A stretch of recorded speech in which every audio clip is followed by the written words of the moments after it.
farm. I think CFO is really good. Lock up there. Ulti Oh, going it's in a on the monster Faker. play Faker actually by likely to get taken down. CFO. Ginger will live. Being Wait, shut down, but in the that could be an meantime, the rest objective of the map bounty. falling apart. Rest in trouble as Owner goes 1v1. That's an versus the objective Ornn. bounty. And Doran still just keeps pushing these waves forward. Rest using the unsealed Doran. heal. Trying to do what he can, but there's 2 towers being assaulted. CFO, they're finding 1 or 2 kills back, but look at the difference in gold. 5,000 He's just pushing in the sides. favor of T1. Taking They can gold. play team deathmatch all they want, but T1 are playing the He's entire just playing map. his own game. And yes, we see the bounty. It's going to be picked up here by Hongq, most likely with the E. Although, he might be playing. There's a because Tam Junja's Kench with looking to get ahead Ghost of the play, running down the looking to get river ahead of the at punish. 80 Maybe miles just an trying hour. to execute, but I don't know what's going to happen with the Jace. Same for Hongq, but he's stuck, Dracos. That he is. What the Junja fuck is also happening caught here? out. A He gets minion taken just killed down. Zyra? Gets the What? execute. The execute Executed? crucial. They're trying to not so donate the lucky. kill. They give it to Faker. What the helly? And that is not what you want to see. You do not want to see 3 members of T1 standing in front of you while you have a blinking red health bar waiting for the appropriate carry I to don't know come why get watching the Carry a gold. Tam Kench It run feels like down the river with writing Ghost on is just the wall. funny as fuck. But, and in theory, right, if Rest can get to level 13, 14, start giving out these ornaments, if Doggo can be set up by the rest of his team, you have double AD carry as First well. pick Your Ornn, mid to go late down game team 4k fights are gold in 17 minutes. absolutely Oh. disgustingly strong. Today I The learned T1, they're do just not not going to first let you pick get, Ornn. and let's be real, it's not like their team fight is bad. He out from Rest. CC there. Kaiwing trying to make Uh-oh, the difference. Dorat, Ulti you're a lot going of gold. in. The Forge got called, but Junja already exhausted once again. Where's the damage The at? carries just cannot get their damage down. Where's the CFO damage at? Still stepping forward. Uncertain if they can keep this fight going. T1 happy to take the tower and retreat. See, look where Doran's CFO facing. holding on to the remnants of their base, knowing it's taken just, it's All right, dominate on 17 Drake. minutes in. It's a 6k gold lead. Show top gold lead. Show it You wished 6k for a gold lead. close Top game 5. 4.4k gold. You're What not the gonna get it, fuck? it would appear. Well, hey, Hello?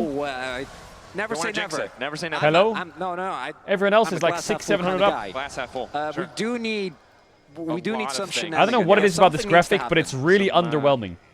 Some oopsies. I don't know why. The bars are just always really low. Possible. Maybe an Otacon? And it just doesn't Definitely feel possible. good. He's 4k up, but Baron? that graphic No, makes it it look Looks like lots of places he's where alright. people throw games. Exactly. What I will say is, Diving too deep on the Nexus, that's a classic. I think when you think about T1, we said But it I before, get that it's all they're a team split, that but always it just- peaks at the I right need time. something that And looks usually I think about crazy. it as series. But right now I'm thinking about it as games because in game Oh, 5 they've been clutch. Drift They on his found ass. Junja. Nice Mikhail's coming through from Kaiwing to keep him standing, so T1 not able to find that pick.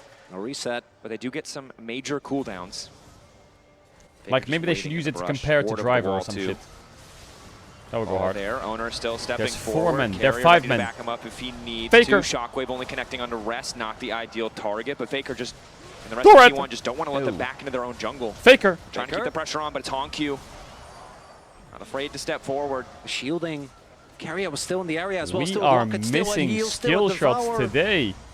This is the problem, is that when you get ahead with a composition with both Orianna and Kench, T1 can't just have someone be a little bit too far forward. There is so much shielding, so much safety that's available here. It's also incredibly difficult because the exhausts that are coming in from having double Summoner Spellbook just make it so easy. If anyone does even manage to pop off, is You should be able to CFO. get the bounty. It's about the exit here, Dracos. T1 playing for the kills. 2.3k. Carrier Where's the goes objective in. gonna go? Battle 1600, Drake Kench. getting lower. Ornn called. Owner trying to retreat. Hongq Wait, into the back Hongq's a line. The rest of psychopath. CFO a little bit split. Faker Oh, about he to almost fall, solo but kills remains Faker. Standing. Crucially, Battle Carrier Kench goes amidst in. the team. Feathers ready to go. T1 continue to advance anyway. Unconcerned. Doggo pulls the Feathers back. Finds Nice Flute. pullback. He's behind them. Owner Shockwave. ready to go. Shockwave Owner, you sure you want to go in connecting here? on Junja, getting down whatever damage he can. 2, Owner 1 playing second with ult. Flute, keeping him slow Ult. to Shockwave. Oh, he drifts it onto the Zaya. What? He's The fuck? He finds the angle and Carrier. Carrier, no. Stop it. Calm down. Carrier, no. Reel him in. Faker, reel him in. He's looking to break it open. Not what I expected to see at 20 minutes. The Tahm Kench solo push, but here we are, T1. He has ult. He wants to attack. When they find the lead, they are a terrifying team. Oh, and CFO are being reminded All right, of that very that quickly. should They're be not going to be in a GG. position to try and contest Atakan, this. 7k gold lead. Takes off one of the list or possibilities on our Man, list. Doran. Just not What a gonna game happen. 5 by Doran. Hongq Picks close to a Jace into second Ornn. item, but And Jace, if you go even against Ornn, you're automatically useless.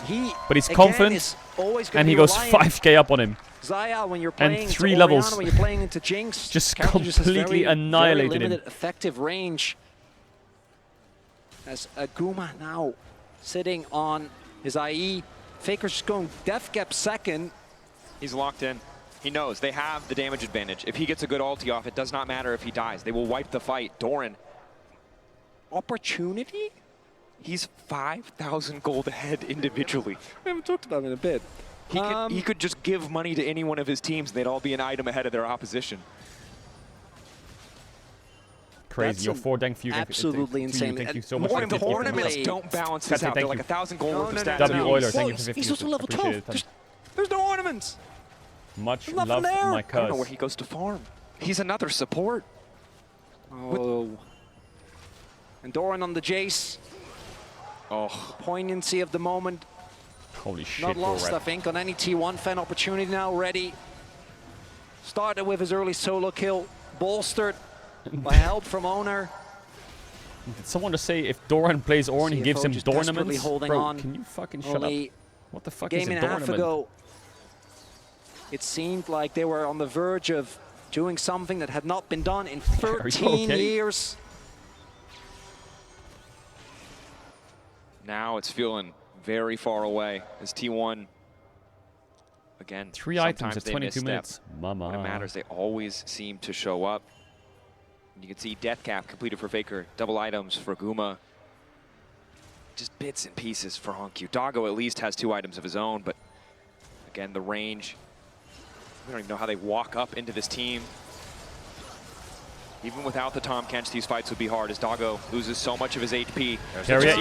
Determined to try and find the fight, looking for the lock-up onto Carrier. It's Torn who's been exhausted. Torn in the midst of the team. They're trying to burn through this Jace and get Wait, that Doran's shut down dead. as quick He as just they gave can. 1k gold to Xayah. The reset. It's okay, Guma kills everyone. Guma's damn well getting excited even as the feathers Does he? fly. The knockback Carrier? away was decent. They're trying to hold on. Owner, T1, battle they pick wanna end it on the quick. Sejuani.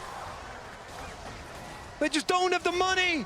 They don't have the Oh, stats. he is they don't have the tanking that items. tower. Donor is just standing there leisurely tanking the turret, and Doggo trying to hold on. There's nowhere for him to go. His base is falling to pieces. The fountain, the last Chase bastion him. of safety in this game 5. T1, only 23 Guma and Carrier are out the fight, but minutes in. Doran and Owner just cleaned it. It's the donor combo. No, not like this, Dracos. 24 minutes. 3 seconds. on. I don't think they can No actually way. end. Junja on his way. Doggo dead. Maybe a TP angle, but the people of TP not alive just yet.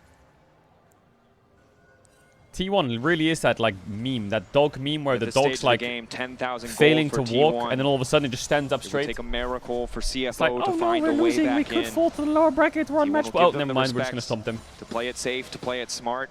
Good job. But the map is just getting smaller and They're smaller. Just, they don't get to play the game, right? It's why we always talk about when you get to this point, you just don't have the items to take anyone down unless they massively overstep. In T1, they've been playing pretty deliberate as I say that. Faker. Faker will be found. He has no flash there. Why didn't they go on him? 3 members of T1 waiting over the wall, and it was a trap. Baited beautifully all Scooby, I don't T1. feel so good. The wave on bot side might be the final. 8, 1 and 8. Double 80 carries Kaiwing. Carrier, unafraid, unthreatened. The magic was so close here in Oh man, CFO played so fucking good. So much of their team fighting was great to watch. They had such good team fighting. Oh, Doran just took his head off. Is Doran the MVP? His Rumble was clutch. His Jace completely carried the last game. His Gwen will forget about. But he tried his hardest. But Doran went crazy this series. His Rumble saved them, and then his Jace kept them alive. Wow. Do they look very good series by CFO, very good. Because they know that series was something special. Very good series. That was a really fun series to watch. That was really fun to watch. The LCK, road to MSI. We're unmatched. Obviously, we were denied the match 2. Genji, that rematch, who knows how it might have gone. But both Home Alive and KT fell swiftly. CFO, Guma not so looking much. fucking buff. Look at this. Definitely not It's looking fucking a valiant effort, but T1 muscly. Posture is better on the day, crazy. rallied, found their form when it mattered most. Doran in that final game. One-man wrecking crew. We knew the matchup would be hard, but he made it impossible. Doran. Very casual thumbs up. Wry smile on Doran's face. So, it's CFO versus Koi elimination. Oh, it's Faker interview. Yay, Faker interview. 3-0, the cautious 3-1. If you wanted to hedge. So tomorrow, we have Genji AL and G2 FlyQuest. Then the day after that, we have T1 BLG, CFO Koi. Oh my god. Oh my god, tomorrow is gonna bang so fucking hard. What a blessing. What a blessing. Feels inevitable. What? Every single series is a banger, by the way. It's G2 versus FlyQuest on Independence Day with Captain Flowers casting it. Story of dominance, the story of Faker. Again, how is this the same player who went on like a wacky Silas journey? How is this the same player we saw in Game 2? And this is just a reminder that he's not a player you can break. He will always find a way to come back. What a back and forth. What a series. What are we T1 like, POV. It's just incredible. Ultimately, CFO. I think all of the LEC and LTA reps are looking a little scared. Yeah. Junja, terrifying player. Doggo as well. A lot of players stood up today. Every single player on that team had their moment today. Certainly did. I think the same is true for T1, right? Again, Carrier in those last two games especially. Incredible stuff. But that's enough from us. We're going to join Shox and G-Sun with Faker and Gumayushi on stage for the Verizon post-game interview. Faker and Gumayushi and T1 who reign supreme, but it was a battle very hard fought. Congratulations to you both. But I do have to ask as a first question, Faker, tell me about that Game 5 and what do you think the key to victory was? Because CFO had a really, really good showing here today. 우선 승리 축하드립니다. 오늘 CFO도 굉장히 좋은 저력을 보여줬는데요. 5세트 승리에 있어서 어떤 점이 가장 주요했다고 생각하시나요? 일단 미드에서의 플레이가 좀 중요하다고 생각했고 초반에 조금 안 좋았는데 Their mid laner was pretty good. 저희가 준비했던 He reminded me of Caedrel. So we had to be careful. I think the mid lane play was crucial. Although it didn't really go well in the early game, we were able to kind of come back and make better plays later on. So I think it was the key. Okay, Gumayushi, you were quite unexpected in getting here in terms of T1. Not that many fans were hoping to, or expecting to see you here. Did you have to get used to the stage, you think? And how good do you think you can play here at MSI? 사실은 많은 분들의 예상을 깨고 이번에 MSI 진출에 성공하셨잖아요. 지금 무대 적응은 완벽히 잘 되신 것 같으신지, 그리고 이번 MSI 자신감은 어느 정도인가요? 일단 첫 경기라서 무대 적응은 좀 차차 해나가야 될 것 같고 자신감은 좀 하면서 찾아갈 것 같습니다. Chachi's saying that We just had our first Humble match, Life was so I way think it's favored gonna to take make a it. little more time to get used to the new stage and everything, and confidence will also build up later. It definitely will. Now, Faker, you were up versus Honkyu, who was 6 years old when you won your very first World Championship. Wasn't expected to be here over Humble Life. Life. You're also one of his idols. Is there anything you want to say about his performance today? 오늘 생각했던 것보다 조금 상대 선수가 홍큐 선수가 굉장히 잘했다고 생각했고 그래서 좀 어려운 경기였는데 오늘 이렇게 승리할 수 있어서 기쁩니다. I mean, Honkyu played even better than I expected, so it was actually a rough kind of a series for me, but in the end, we had a really good game together. No translation needed. Definitely did. You put on a beautiful that. show. When you're here in Canada, that means you can play in NA solo queue to practice, and I know you have some experience with it, Faker.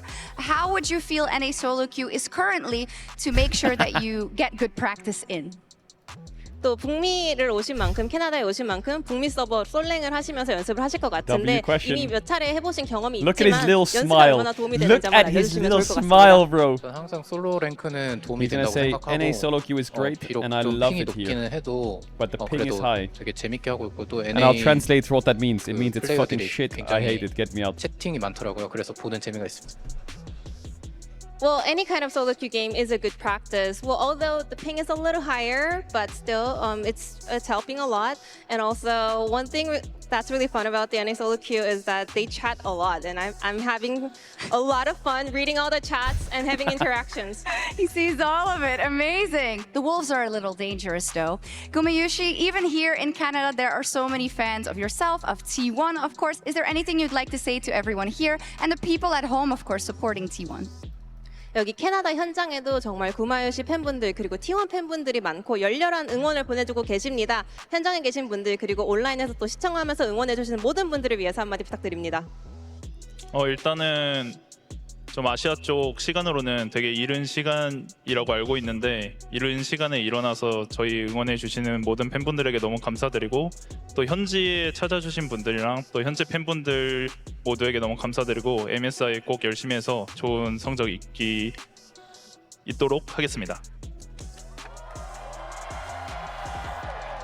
First off, for the fans in Asia time zone, I heard they have to wake up so early in the morning to watch us perform, but I'm very grateful that so many fans are tuning in live to support us. And also for all the fans out here, thank you so much for coming down to support us. I will make sure to do my best in order to make the best outcome here in MSI Vancouver. And there's just one more question I need to ask, and I'll ask you both. Up next is BLG, a really exciting matchup for us as fans, and they have nightmares of what happened at the World Championship. So for you both, what would you like to say to BLG? Faker first, perhaps. 이제 다음 경기는 BLG를 상대하실 예정인데요. 아직 BLG가 작년 월즈에서의 그런 악몽을 떨치지 못했을 수도 있을 것 같은데요. 마지막으로 BLG 상대에게 한마디 할 수 있다면 뭐라고 하시고 싶으신가요? PLG와 또 만나게 될 줄 몰랐는데 이렇게 또 만나게 돼서 너무 BLG is a very strong team, so we will try our hardest to prepare well and win this time around. Well, I was actually not expecting a rematch to happen this fast, but I hope we can have a good game together, and I believe it's not going to be as tough as today. Oh, what? Faker said that? Gumayushi, would you like to add anything, or is that enough? 뭔가 더 덧붙이실 말씀 있으실까요? Wait, Faker hasn't talked that much smack in 15 years. You guys are gonna relive the nightmare of last World's Finals. Ooh, they're gonna relive the World's Finals nightmare. Yo, W interview, Faker Kuma giving some spice. T1, Faker, and Gumayushi.